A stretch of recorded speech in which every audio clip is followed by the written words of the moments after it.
Good morning, my dear students and friends. Today we will discuss chapter number 3, human reproduction, and in this video we are going to discuss about human male reproductive system. So this human male reproductive system, it is present in the pelvic region of the body. And about the parts of human male reproductive system, it consists of 4 parts. First is testis, second accessory ducts, third glands, and fourth external genitalia. So testes, there are one pair of testes, and these testes are also known as gonads. About the accessory ducts, these consist of rete testis, vas efferentia, epididymis and vas deferens.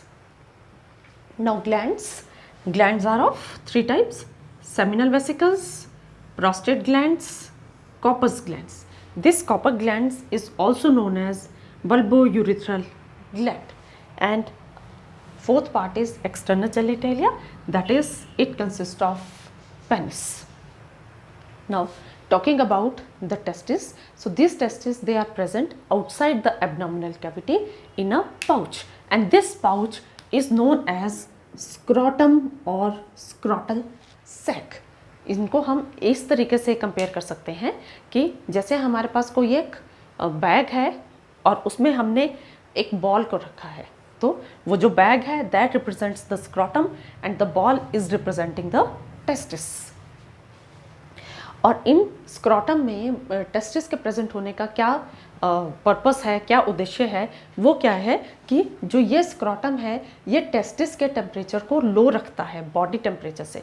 और कितना लो रखता है? 2 to 2.5 degree Celsius. जैसे हमारा normal body temperature 37 degree Celsius है, तो ये scrotum testis के टेम्परेचर को 2 से 2.5 डिग्री सेल्सियस तक कम रखता है. और इसका मेन पर्पस है टू प्रोटेक्ट द स्पर्म्स, क्योंकि स्पर्म्स इतने हाई टेम्परेचर पे 37 डिग्री सेल्सियस के टेम्परेचर पे किल हो जाते हैं. अब हम डिस्कस करेंगे कि ये कैसे टेस्टिस जो है वो स्क्रॉटम में आ जाती हैं. जब एम्ब्रियो की डेवलपमेंट है तब स्टार्टिंग में तो जो टेस्टिस होती हैं they are present inside the abdominal cavity only, लेकिन during the 7th month of embryonic development these testes they descend into the scrotal sacs through a passage which is known as inguinal canal. इस passage को जिसके through testis इस abdominal इन scrotal सैक्स में चली जाती हैं, उस पैसेज को हम कहते हैं इंग्विनल कैनाल. तो हम कह सकते हैं कि स्क्रॉटल सैक्स जो हैं वो एब्डोमिनल कैविटी के साथ कैसे अटैच्ड हैं?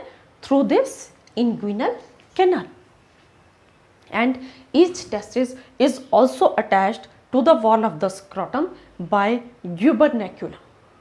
And if we talk about the shape and measurement of the testis, so in adult human males the testes are oval and their length is about 4 to 5 centimeters and width is of about 2 to 3 centimeters. And these testes, they have a dual function. They act as primary sex organs as well as they act as endocrine glands. Primary sex organs में they are responsible for the formation of sperms, and as endocrine glands they are responsible for the secretion of androgens, that is male sex hormones. So each testis is covered by 3 coverings. The outermost covering is tunica vaginalis, middle one is tunica albuginea, and the innermost is tunica vasculosa. This tunica vasculosa, it is innermost here and it is protective in function, and also it has a rich supply of blood vessels or blood capillaries. That's why its name is vasculosa. Vasculosa means which is vascular, which is rich in blood supply. Then each testis has about 250 compartments, and these compartments are known as testicular lobules. And inside each testicular lobule is present 1 to 3 highly coiled structures which are known as seminiferous tubules. And seminiferous tubules के अंदर का अगर हम structure देखें तो क्या है, उसके अंदर 2 तरह के सेल्स हैं. एक है जर्म सेल्स, दूसरे है supporting sales.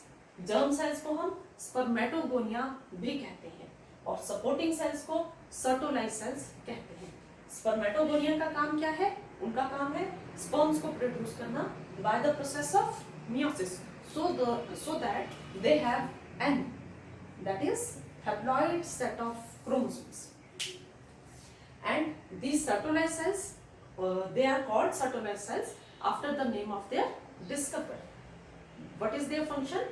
They nourish the developing sperms. जो sperms develop कर रहे हैं उनको वो खाना देते हैं, खाना प्रोवाइड करते हैं, और साथ में इनका एक और काम क्या है, वो एक हार्मोन सिक्रेट करते हैं जिसे हम कहते हैं इनहिबिन। इनहिबिन जैसे इसके नाम से पता चल रहा है, ये रोक रहा है, किसी चीज को रोकता है। ये किसको रोकता है? ये FSH की सिंथेसिस को रोकता है। अगर हम सेमिनिफरस ट्यूब्यूल का स्ट्रक्चर देखें तो हमें कुछ कुछ इस तरीके से दिखाई देगा। एक इसमें मैंने डायग्राम बनाया है, डायग्राम भी बहुत अच्छे से नहीं बना है। तो इसमें जो ब्लैक कलर के हैं, दीज आर स्पर्मेटोगोनिया और germ cells, and those ones in red colors they represent the Sertoli cells। और सेंटर में हमें बहुत सारे स्पर्म जो है इसमें दिखाई देंगे, और इन सेमिनिफरस ट्यूब्यूल्स के बीच में यहाँ पे ये जो जगह है, we can see these cells which are known as interstitial cells और लेडिक सेल्स। इनका काम क्या है? लेडिक सेल्स का या फिर इंटरस्टिशियल सेल्स का उनका काम है to secrete the androgens. Androgens are the male sex hormones, out of which the most important one is testosterone. Testosterone he spermatogenesis को कंट्रोल करता है males में, and the surgical removal of testes from the males is known as orchidectomy. अब testis के बाद हमारे पास second आता है पार्ट accessory ducts। तो accessory ducts को अगर हम देखें तो हम क्या देखेंगे, ये हमारे पास टेस्टिस है, इसमें ये सेमिनिफरस ट्यूब्यूल्स है। तो सेमिनिफरस ट्यूब्यूल्स का जो लोअर मोस्ट पार्ट है that is known as rete testis. So rete testis leads into the epididymis through vas efferentia. This is rete testis, this is vas efferentia, and this is epididymis. So we can say that retitestis is connected to the epididymis by vas efferentia. And talking about the epididymis, epididymis is formed of three parts. Carpi epididymis, which is known as the head of the epididymis, then middle part, which is known as corpus epididymis, and the lowermost tail of the epididymis is known as cauda epididymis. This epididymis leads into vas deferentiae, and first of all, what is the function of before going to vas deferens, let us study about the function of epididymis. What is the function of epididymis? Epididymis का काम क्या है?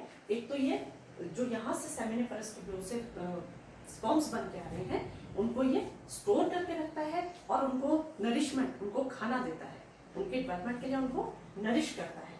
और दूसरा, यहाँ पे the sperms are physiologically mature. तो इसके दो काम आते हैं, एक तो स्टोरेज और नरिशमेंट का स्पर्म्स का, और दूसरा physiological maturation of sperms takes place in epididymis. Now epididymis leads into vas deferens, and this epididymis is present along the posterior side of the testis.